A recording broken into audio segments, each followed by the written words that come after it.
tomorrow, Sunday, there's an event for Yom HaShoah, Holocaust Remembrance, at a friend of mine's synagogue.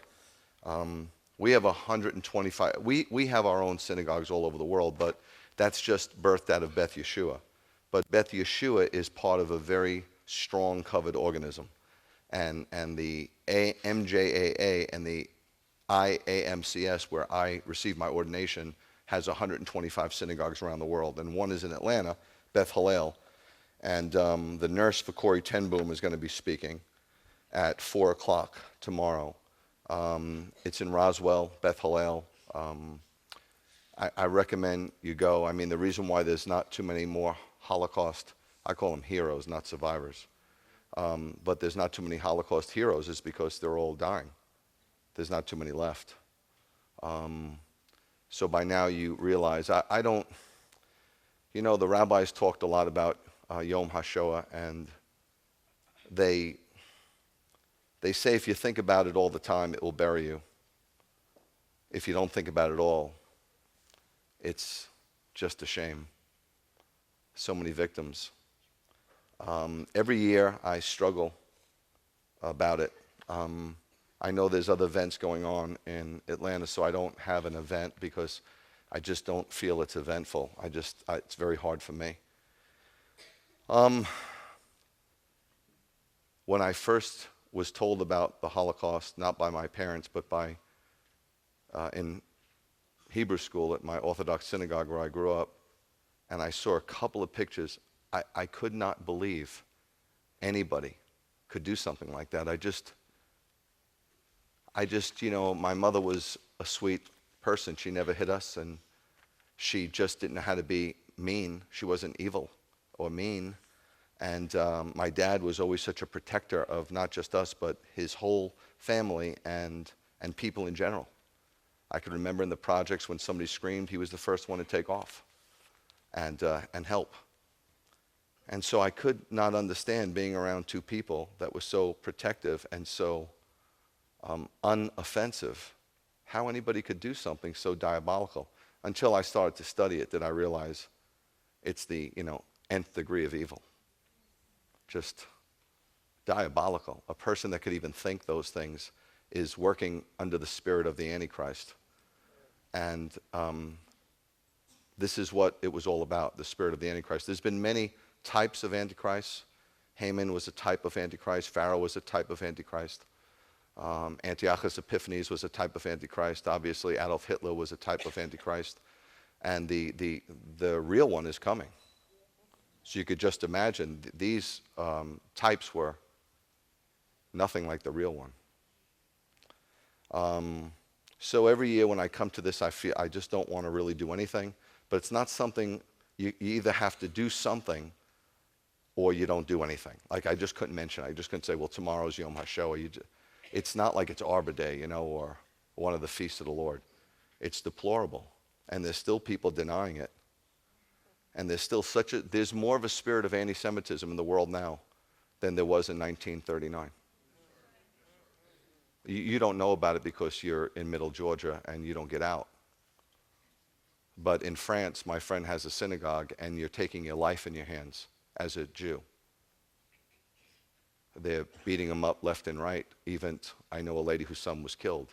It doesn't make the news because they're just Jews. But in Europe, anti-Semitism is at an all-time high. How are we doing, kids? Are we getting anywhere with it, you think? I'm sorry, I can't hear you. Yeah? Okay. We're having trouble with the streaming is fine. We're having trouble with the computer. But we're going to try to attach this laptop and see if we can rework it. If not, we'll just move on rather quickly. Again, I apologize, but again, the first time I saw the pictures, I remember getting sick to my stomach. I remember throwing up. And then I was done with it. And then years later, when I became a rabbi, I realized I had to look into it. And so as I looked into it, Still makes me want to throw up. I think any evil like that is atrocious, but this was a systematic move of Satan himself to once again snuff out the Jewish people. And it was probably the one event that happened in the history of the Jewish people that caused them to question God. I remember there was a Holocaust hero I went to hear speak, and one of the guys in the audience asked a question, said, "How do you feel about God?" And he said, "Please don't ask me that." And it's almost like a disrespect. It's almost like, how would you feel about God? Like, why did he push him like that? I was just like, don't you understand? Can't you put yourself in somebody else's shoes for once? But the one thing that I hear over and over again, every time I hear a Holocaust hero, every time, and the Holy Spirit reverberates it in my ear, I literally hear it echoing, and it gets louder and louder, is they always get to a point in their presentation when they say, "And it changed overnight." Do you hear what I said? They said, one night I went to bed and I said to my friend, "I'll see you tomorrow."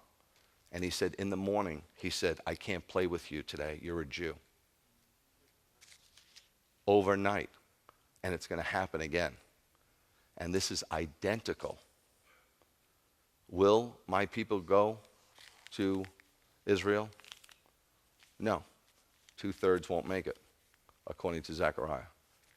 Is that exact? If you read it in its context, yeah, it looks that way. Now, if you believe in a pre-tribulation rapture, which I've taught about it, I think a lot of you believe in it, but you have no credence, no biblical scholarship. You just were told that, right?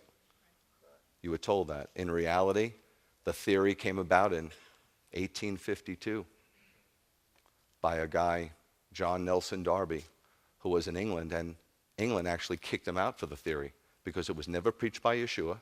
It was never preached by the disciples. For 1,800 years, nobody preached it. And he started preaching it over there, and they literally kicked him out. And where do you go when you want to sell something? America. He came to America. And who does he connect with? He had a friend here, and the friend connects him with an attorney by the name of C.I. Scofield. C.I. Scofield wrote the first interpretive Bible. Now, you guys know, some of you probably bought an interpretive Bible years ago, or maybe you still have one. Be careful, because what you end up doing is you read a verse, and you go right down to the interpretation, and then that person's interpretation becomes yours. Correct or not correct? Well, C.I. Scofield embraced that theory. He put it in his interpretive Bible, and everybody embraced it without any. The fact of the matter is, you can't find scripture for it. It says the calling out of the saints won't happen till the man of lawlessness is revealed in Thessalonians. We all know that he's revealed at the halfway point, so how could it happen before that if it goes against what the Word of God says? You might be looking at me confused, but you're confused because you've never studied it. You've never studied it.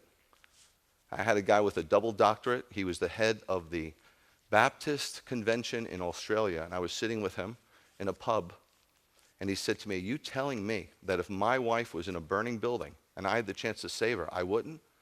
I said, "I don't know you, I don't know your wife, but you're a theologian, not a philosopher." I said, if you use that theory, then God has to apologize to Yeshua, the 12 disciples, and 62 million others. It's a nice philosophy, but you're not called to be Socrates or Jeremy Bentham. True? I don't want my theology to be yours. I really don't. But I'm responsible to teach theology. You're responsible to study and show yourself approved. So if you should be here, which is scary to you, because to me, that's the greatest deception that's going to happen. The greatest deception is when things start falling apart and you go, "Hey, I went to church every Sunday. I even tithed. How dare this happen to me?" Too much is given, much is required. So if you're going to be here, if you don't go, and you're going to be here, and it hits the fan, I'm telling you, you heard it from me, okay? I'm saying, thus saith the Lord, don't be indifferent nor hostile to God's chosen. Because the time of Jacob's troubles is coming. I'm trying to get as many as I can to go, and then I'm going to go over there to receive them and tell them about Yeshua. You follow? When it's time, I'm going to go and receive them, and that's who I'm going after. The good news is when they believe in Yeshua, I don't have to explain the fees.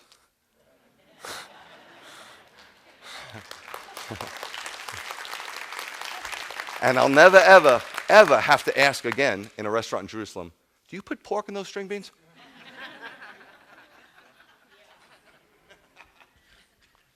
But it's a time. The reason why everybody's talking about the end days is because we're in them.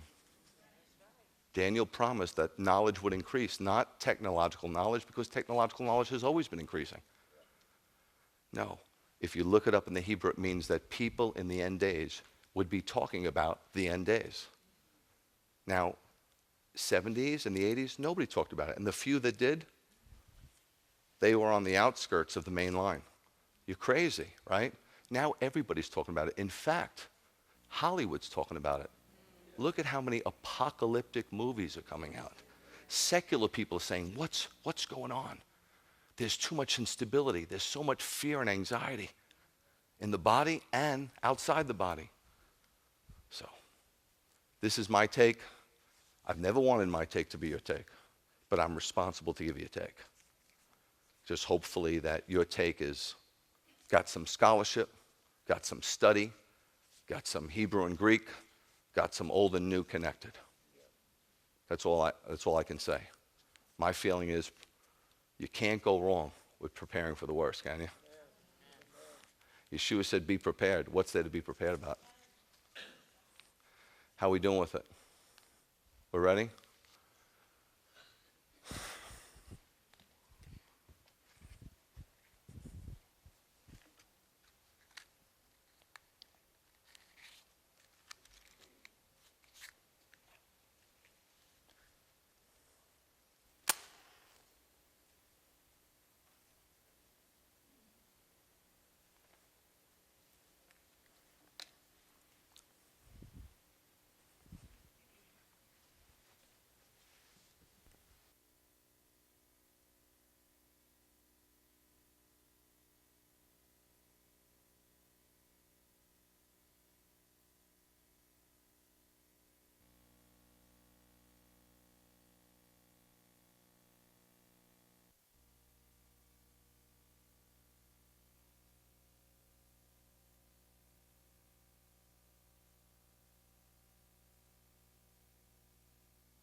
In Israel, there's a siren that sounds tomorrow, and everybody will just stop and get out of their car.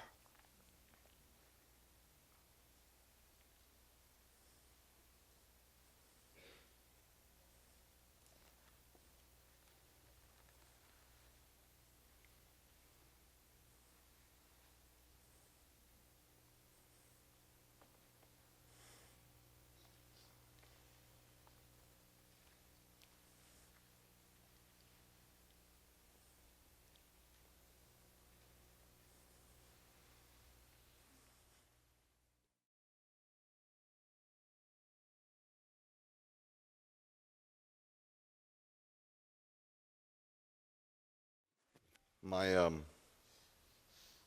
objective wasn't to get you to be sad.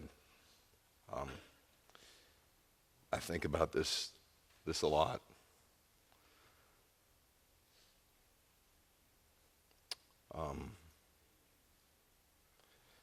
But you know, the Bible says there's a time to laugh and a time to cry. And on Yom HaShoah, it's a time to cry. It just is. You just can't laugh all the time. You have to rejoice with those who are rejoicing, and you have to mourn with those who, especially as a believer in Yeshua. It's not about, well, I'm doing okay, don't give me any bad news. It's a terrible, terrible, self-centered, self-absorbed, selfish position to just be like, Lord, just take care of us. Just take care of me and my family, and we'll praise you. Yom HaShoah, literally, Yom is day. And Ha, whenever you see that in Hebrew, is the. And Shoah, the Shoah is the calamity or destruction. That's what it really translates from Hebrew to English. The day of the destruction. And Holocaust is not a Hebrew word, it's a Greek word. It's holokostos. It's Greek, and holo is whole, and kostos is burnt. So the Holocaust is a total burnt sacrifice. Originally, it was celebrated on, or commemorated rather, on Nisan 15, the first day on the 15th, because that was the anniversary of the Warsaw Ghetto Uprising. Sadly enough, though, because of Pesach and Nisan 15 being a holy convocation, the rabbis just thought that you just can't mix those two. You just can't. So they established Yom HaShoah as a national holiday in Israel on August 19th, 1953. They declared it to be Nisan 27, which that's April 27th, which is tomorrow. Okay, it changes every year because God's calendar is lunar, not solar. Hitler came to power largely on economic issues, which it's going to happen again. The Depression in the late 20s and the early 30s, 1930s, 1920s. How bad was the Depression? A man who paid into his pension in Germany for 20 years, he received enough money to buy 2 loaves of bread. Hitler said, quote, I will give you jobs, coupled with, quote, it is the Jews who stabbed Germany in the back. April 1st, 1933, the Nazis declared a national boycott of all Jewish-owned stores. By 1941, all Jews 6 years and older had to wear a yellow star with the word Jude inscribed on it. Few people know that it was not the Nazis who created the notion of the yellow badges for the Jews. They think it started with the Nazis in 1941, but that distinction actually belongs to the 9th century Abbasid Caliph Harun al-Rashid, who ordered Jews to wear a yellow belt at all times. Some 4 centuries later, at the Fourth Lateran Council in 1215, the Catholic Church regulated that all Jews living under Catholic rule wear distinctive clothing as well. You understand why I feel certain ways about Muslims and sometimes Catholicism. No, does a Catholic today know this? But they really should. They need to know their history, because if you don't know your history, it can repeat. And you need to know your history because it's very important to repent of things, even vicariously. Once in power, Hitler moved aggressively against the Jews. It was originally in Germany not called Anti-Semitism. It's an inappropriate title because Anti-Semitism means against a Semite, and Jews are not the only Semites. Arabs are Semites. It was a doctored up term. The original term was Judenhass, which in German, translated to English, means Jew hatred. But they didn't want to stick with that term, no more than somebody wants to stick with adultery. Let's call it an affair. Or an alternative lifestyle. We have to make it palatable. The term anti-Semitism was created by a Jew hater. I want to remember his name, William Marr, who was a German journalist in 1879 and hated all Jews. He wanted to replace the German word Judenhass with a term that would make Jew haters sound less vulgar and even somewhat scientific. Jew hatred, not anti-Semitism, spans thousands of years. So why so much Jew hatred? Why do some people hate the Jews without even knowing a Jew? I've experienced so much anti-Semitism around the world because there is a spirit of God, which is a Holy Spirit, and there's the spirit of Satan, which is an anti-messianic spirit. And because everything is spiritual, everything has its roots in spirituality, Satan hates the Jews. That's why he tried to kill all the Jewish boys in Egypt, because he knew, Genesis 3:15 said, somebody's coming from this loins that is going to crush your head. So if we have no Jewish boys, they can't impregnate Jewish girls. When Jews went into exile, the opposing forces came in and killed all the men, so they would impregnate the women and put their seed into the women of these Jewish girls, and their children would be Gentile, not Jewish. You understand? So the plan was kill the Jewish boys 2 and under, throw them in the river. That plan repeated itself in the 1st century. Remember Herod? Kill the Jewish boys. Because he knew that a Savior was coming. And sometimes Satan will use somebody and they're not even realizing they're being used. Sometimes you might fall under the power of the enemy and not even realize it.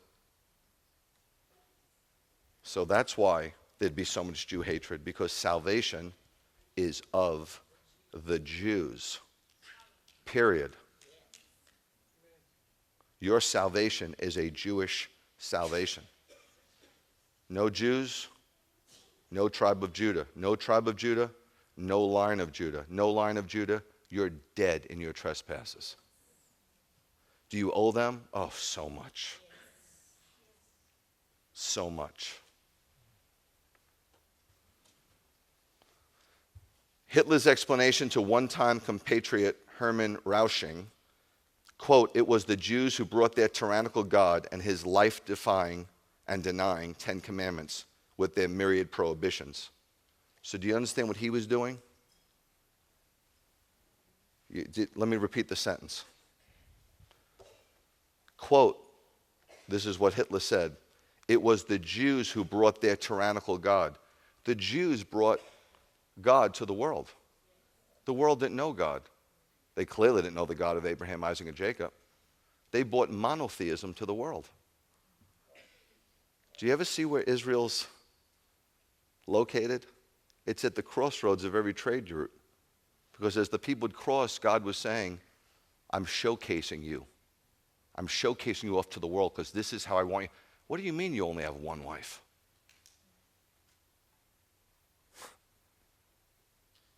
Why do you pay your God so much honor? They were a showcase people. And Hitler tried so hard to obey God, and he couldn't. And he got frustrated. And he didn't understand the grace of God. He didn't understand the power of God. He didn't understand the ability God gives one to overcome. Sexual sin has been around since the beginning of time. It's around more than it ever has. And I'm telling you, you can overcome your addictions through the power of God, period. So because he got frustrated, he thought, if I kill all the Jews, I kill their obligatory commandments, their life-denying commandments. He didn't understand that the commandments were ways of pleasantness, peace. So when you hear me preach about the commandments, and I know 6 million people died because of it, you bet your bottom buck I'm going to continue to preach on them. And if you don't like the commandments of God, you're not going to like me.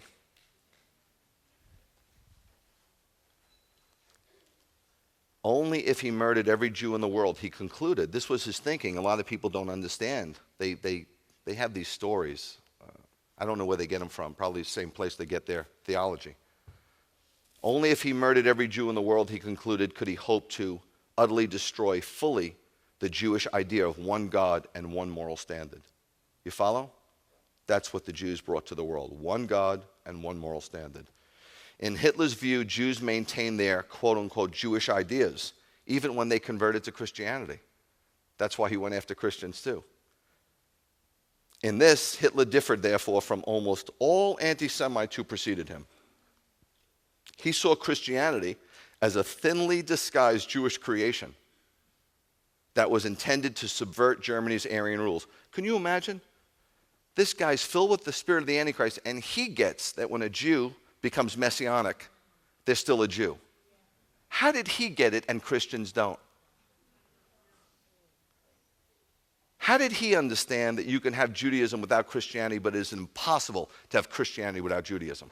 How did this diabolical, evil, murderous, incredibly dark, corrupt person get it, and the body of Messiah is asleep?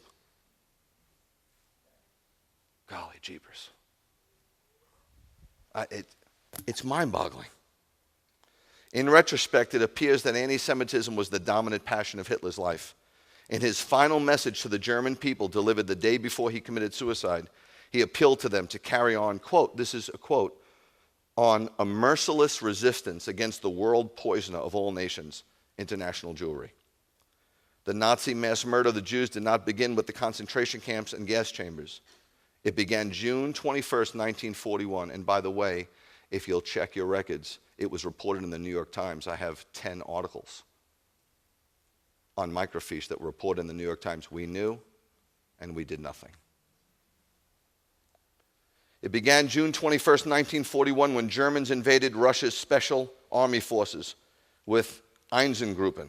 These were mobile killing squads. They shot and killed in no time 1 million Jews in Russia. 1 million.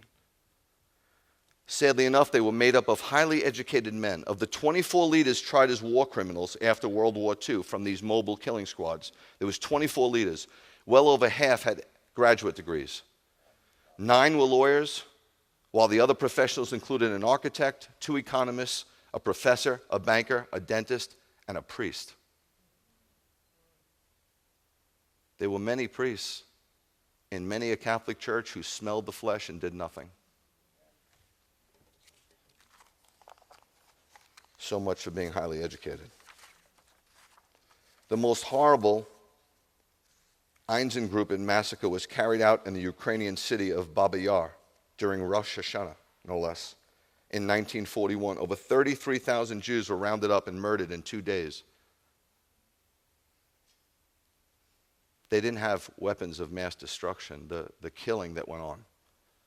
They were buried in enormous pits, and for years afterwards, blood spurted up from the earth. A description of an Einsatzgruppen massacre in the Ukrainian city of Dubno by a German engineer, not a Jew, an eyewitness, Herman Rabbi. I quote, "Without screaming or weeping, these people undressed, stood around in family groups, just like my kids. They kissed each other and said farewells and waited for the sign from the SS man who stood beside the pit with a whip in his hand. I watched the family of 8 persons, a man and a woman, both about 50, with their children. They had 2 grown-up daughters, 28 and 29. An old woman with snow white hair was holding a 1-year-old child in her arms and singing to it, tickling it. The child was cooing with delight. The couple were looking on with tears in their eyes. The father was holding the hand of a boy about 10 years old and speaking to him softly. The boy was fighting his tears. The father pointed to the sky, stroked his head, and seemed to explain something to him." Continuing the quote, "At that moment, the SS man at the pit started shouting something to his comrade. The latter counted off about 20 persons and instructed them to go behind the earth mound. Among them was the family I just mentioned. I well remember a girl slim with black hair who, as she passed me, pointed to herself and said, 23.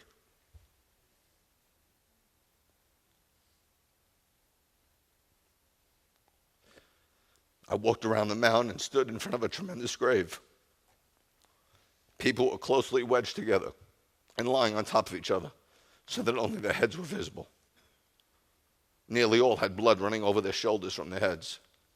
Some of the people shot were still moving. Some were lifting their arms and turning their heads to show that they were still alive. The pit was nearly 2/3 full. I estimated that it already contained about 1,000 people.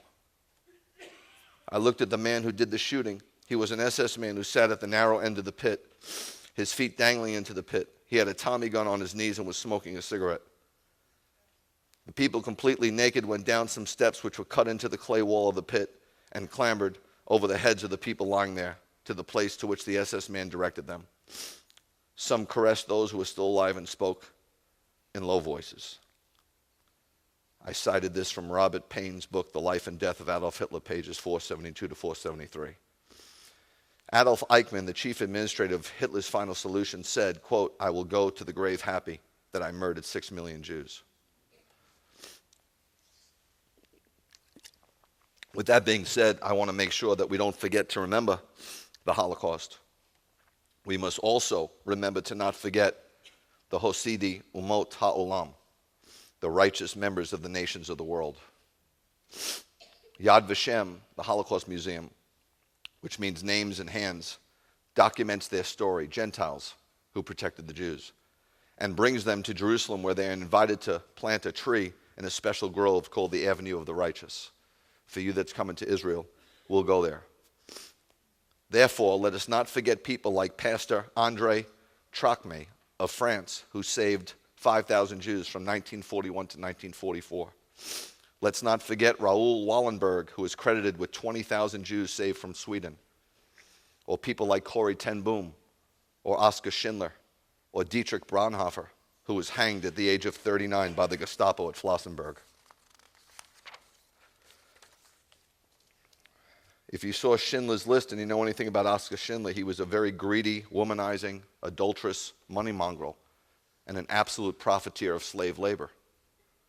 He brought the Jews to his factory just to use them to make him rich. But it ended up becoming a haven for 1,100 souls. When he had to flee, Stern, who was his factory worker, gave him a letter and a ring. It was inscribed with a Talmudic saying. It said, "He who saved a life saved an entire nation." Oscar said, quote, "I could have got more, Stern. I could have got more." Stern said, quote, "You did so much." Oscar said, quote, "I threw away so much. You have no idea."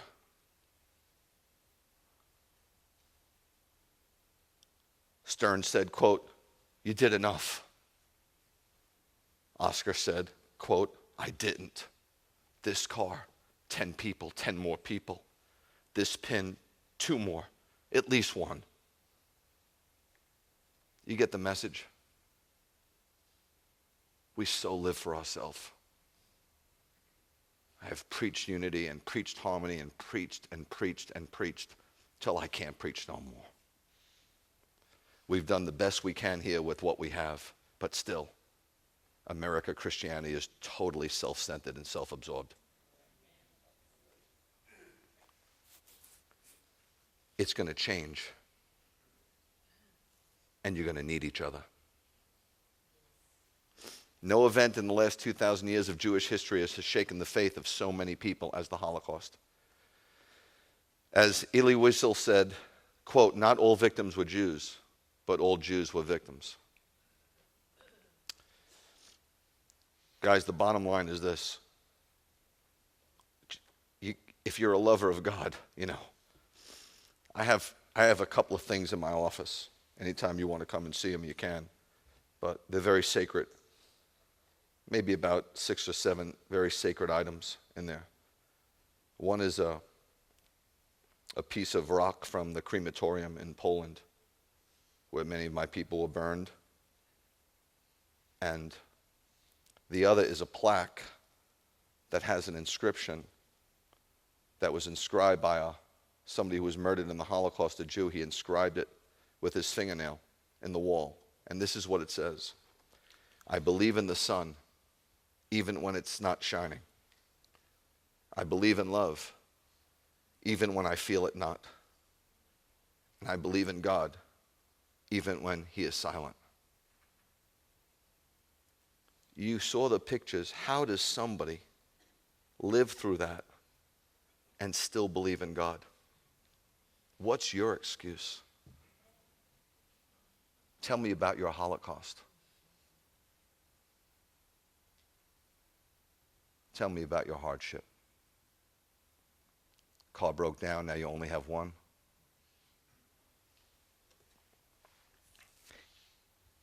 If you love God, then you'd love others. You just would. In the end, people are all that matters. That's what Oskar Schindler found out. There was an Irish political philosopher, Edmund Burke, lived 1729 to 1797, and he said, all it takes for evil to prosper is for good people to do nothing. And we have a lot of good people doing nothing. We could always do more. Like Schindler, he got the revelation. I wasted my life. But let's do something. An ounce of action far outweighs a pound of intention. Stop intending to do big things and just do something. If you love God, then you'd love others. If you love others, you definitely love the Jewish people. If it makes sense to speak of the Jews having a favorite pope, then it would be Pope John the 23rd. He wins hands down. During his short tenure, he convened the Vatican II, at which he helped bring about a resolution exonerating most Jews of Jesus' time and all subsequent Jews. The Catholic Church charged the Jewish people with deicide, meaning they killed God. They only changed that in 1959. In 1959, shortly after his elevation to the papacy, Pope John the 23rd expunged the reference to perfidious, guilty Jews, guilty, miserable Jews. That's what was said in the Good Friday prayer from the 5th century on. The following year, he met with 130 Jewish members of a United Jewish Appeal delegation and greeted them with the biblical verse, I am Joseph, your brother. See, Pope John was his name that he was given by the church, but he was given the name Joseph Roncalli by his mom. Shortly before he died, he composed the following prayer in atonement for the church's history of anti-Semitism. Quote, we realize now that many, many centuries of blindness have dimmed our eyes, so that we no longer see the beauty of thy chosen people, and no longer recognize in their faces the features of our firstborn brother Yeshua. We realize that our brows are branded with the mark of Cain. Centuries long has Abel laid in blood and tears because we had forgotten thy love. Forgive us, O Lord, the curse we have justly laid on the name of the Jews. Forgive us that with our curse we crucified you a second time. To follow Yeshua is to say no to oneself. Not by practicing asceticism or developing low self-esteem, but by placing the will of God above one's own feelings, desires, and urges. To take up one's cross is to bear the instrument of one's own death. I know that you won't hear this tomorrow. Not about Yom HaShoah, about taking up your cross. But this was first century Christianity delivered by Jesus Christ himself. As Dietrich Bonhoeffer put it at 39, when Christ calls a man, he bids him to come and die. In the end, our ministry is not what we schedule, but what is an intrusion to our schedule. And our faith isn't about finishing, but encouraging others to finish with us. For love doesn't look away. Love doesn't walk away. Love indebts itself. Love inconveniences itself. I personally have always had a hard time with the Holocaust and how it's depicted in movies. Schindler's List did not do it any justice. It was like a Disney movie. And I knew, because I studied it so much and I knew what really happened, and I would see these movies like The Hiding Place or The Diary of Anne Frank, and I was like, why don't they tell the truth? And I've struggled with it, so I don't watch the movies. I've never seen Schindler's List or The Diary of Anne Frank, because to me it's just watered down like the gospel today. So I was at the Holocaust Museum 2 years ago, and I've only went in once because I got so violently ill that I can't go in a second time, but I take everybody there. I'll take them there in October. It's really a must. I'm sitting in an area in the lobby, and there's nobody there for some reason except me and my friend and this young girl and a very older lady. And we're at two opposite ends, and the area is as big as our sanctuary. And he's talking to me. He's originally from Iran. He's a Jew, believe in Yeshua. And we're talking. And I told him how I can't go in. He says, either can I. And I keep looking over to this older lady, and she was up there. She looked like she was well into her 90s, even could have been 100. And I kept looking at her. And he's very spirit-filled like me, and he's like, Rabbi, what's going on? Why do you keep looking at her? And I said, she's got to tell me something. He goes, what do you mean? That's crazy. I said, I don't know. He says, come on. So we walk over. She looks a little intimidated, and I sit down. She's Russian. She immigrated to Israel. That's her great-granddaughter who lives in San Francisco and visiting her great-grandmother. And she says, what do you want, in Russian? And the girl is translating, because obviously my friend doesn't know Russian. She says, what do you want? Kind of very stern. And I said, I don't know. And she said, what do you mean you don't know? And I said, I don't know. She says, tell me what you want. And I said, I want you to tell me something. You need to tell me something. And she said, okay. She said, I was in the Russian army. I was a captain. And I went into the camps. And what I saw, you will never see in movies. And I just needed to hear that, you know. I needed to hear the truth from somebody, because so much of the truth is watered down today in so many regards.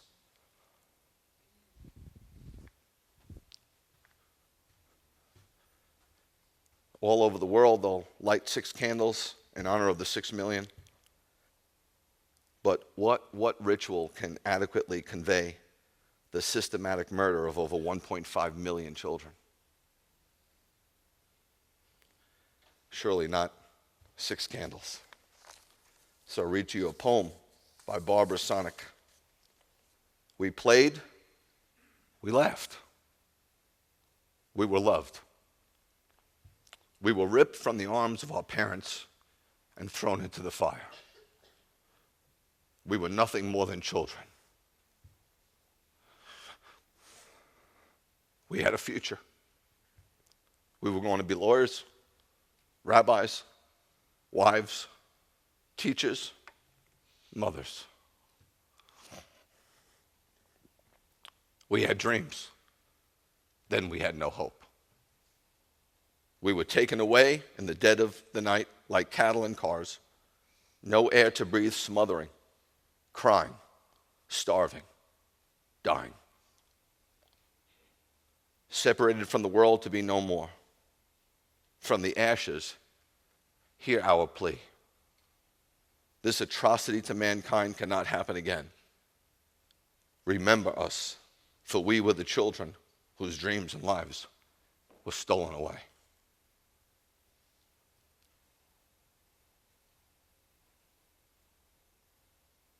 The other day I saw an interview with Benjamin Netanyahu and this moron that if I was there, I would have absolutely slapped her. From MSNBC. You're familiar with Mohammad Abbas, who's the head of the PLO?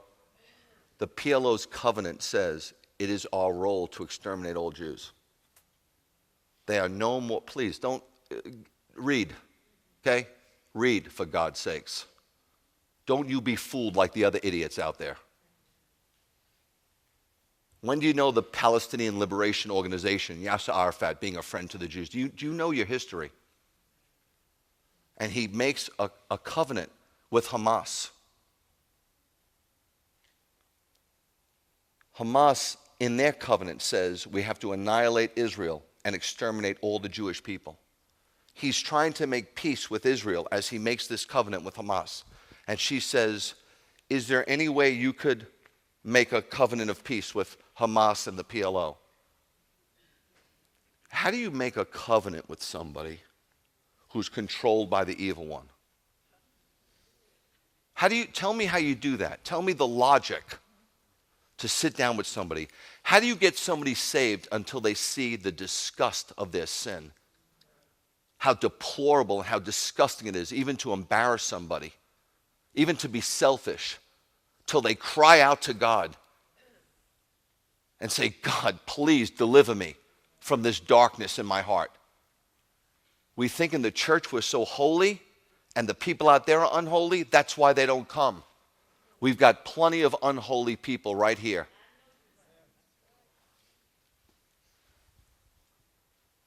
And she's pushing him.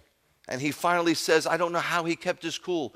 He said, can you make a covenant in the United States with Al-Qaeda after they flew planes and killed 3,000 people? She said, isn't there some way? He said, yes.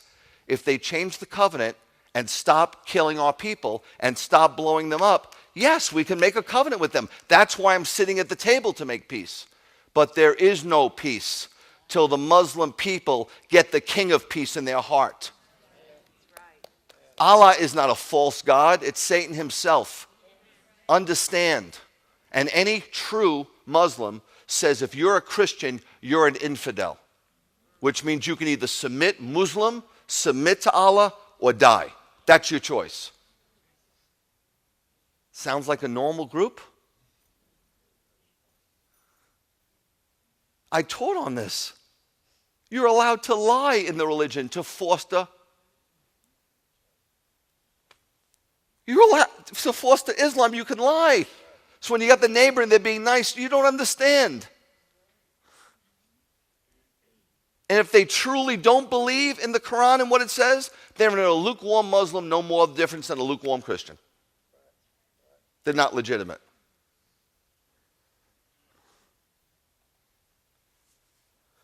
I'm telling you, it's going to get crazy.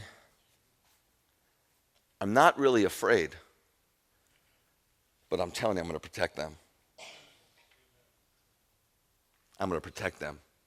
And this country is going to hell in a handbasket.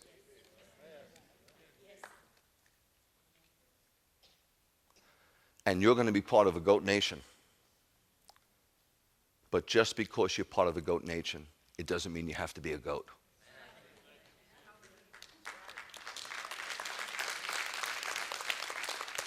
In the end days, it's going to be a little bit more than just singing songs and sitting around the campfire. It's going to come full circle. We're going to come right back to where we were. First century. The good news, the true believers, the remnant, not the body, the remnant will be empowered with the true power of God.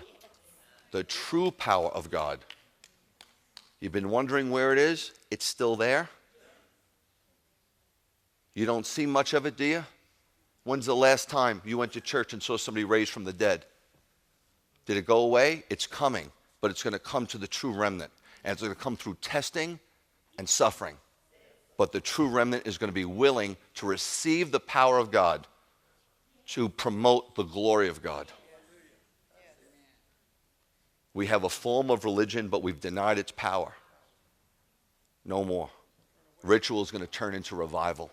And the fire of God is coming into the hearts of the true believers. And then Yeshua comes.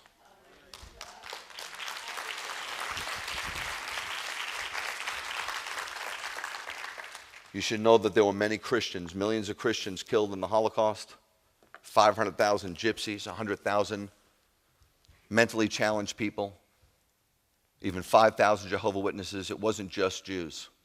So I just want to go on record as saying what an atrocity it was to people, non-Jewish people also.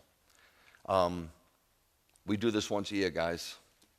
I really wasn't going to do anything. I really wasn't. And then I got a call and somebody said, I just said, Lord, if you want it done, let me know. And I got a call Thursday night and they said, are you going to do something about Yom HaShoah? And of course at that point I knew the Lord was telling me. Again, I just want to apologize. I wasn't looking to make you sad, okay? But sometimes I think we laugh a little too much.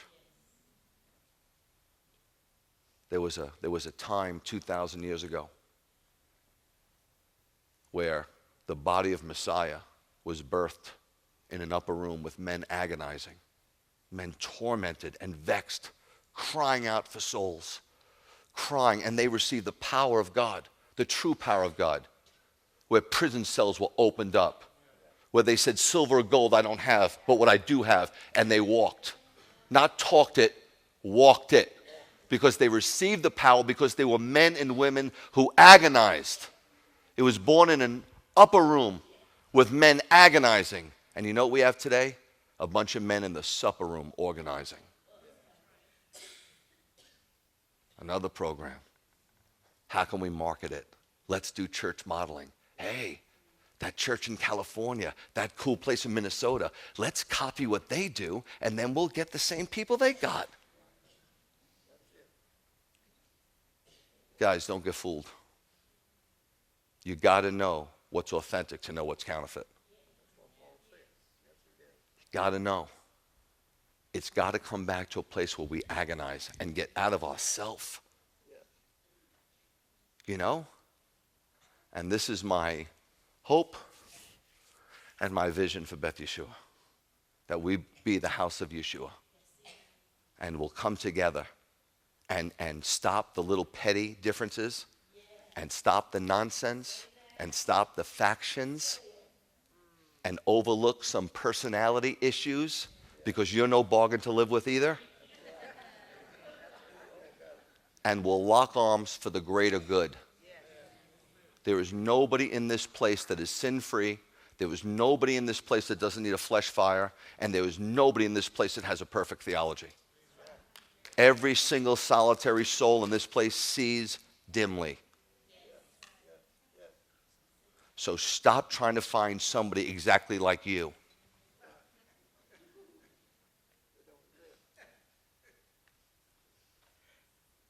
Be the body. Be the body. Put down your little petty differences and be the body. Grow up. Grow up. This is what we're looking for. An army. An army. The best is yet to come. It's not the worst. The best. And if it gets better, think about it. Yeshua doesn't come. Why would he come if everything's well? When's your prayer life the best? When things are well? No, when things are well, it's your praise life. Laughing, jerking, right? There's a time for that, but man, you got to agonize a little bit. Got to cry out for souls. Cry out for the Jewish people to receive their Messiah. Cry out. God responds to a heart cry. This is the way he does it. We can't fix it. We can't change it. We can't improve it. We can't replace it. We have to work within the framework of God's economy. We have to bow and defer to the Holy One of Israel. Next week's Torah will be, hopefully and prayerfully, a little different. For now, we're just going to end things. Is this system? This system is still not working, I presume. Is it? It's not working? No? Okay. I'm going to end on a different note, if you guys will stand up with me.